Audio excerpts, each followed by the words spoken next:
Aunty, আসসালামু আলাইকুম। ওয়ালাইকুম আসসালাম। আন্টি, আপনার একটা কথা কইতাম, যদি কিছু মনে না করেন। ও, মনে করার কি আছে? জোহরের সময় হয়ে গেছে, আপনি কি নামাজ পড়বেন? নামাজ তো পড়তেই চাই, কিন্তু এই কাজ কাম করতে করতে কোথায় দিয়ে যে বেলা চলে যায় কিছুই টের পাই না। আপনি যান নামাজ পড়েন, আমি এদিকটা দেখতাছি। আজ না হয় তুমি দেখলা, তারপর? আপনি একবার পড়া শুরু করেন, তারপর দেখবেন অভ্যাস হয়ে গেছে, তখন এই কাজ কামলে আর সমস্যা হইব না। তুমি ঠিকই কইছো। আহারে, আমার রাকিবের জন্য এরকম সংসারে নামাজে একটা মেয়ে পাইতাম, কত ভালো হইতো। রাকিবের বউ আমার নামাজের জন্য তাড়া দিত।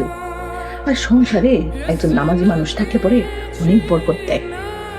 আপনি দেখবেন আমি আস্তে আস্তে সবাই দাওয়াত দিয়া নামাজের পথে নিয়ে আসবো। আপনি যান, এখন নামাজ পড়ে আসেন। আইসা, তাহলে তুমি এদিক দিয়ে একটু দেখো, আমি নামাজটা পড়ে আসি। হ্যাঁ।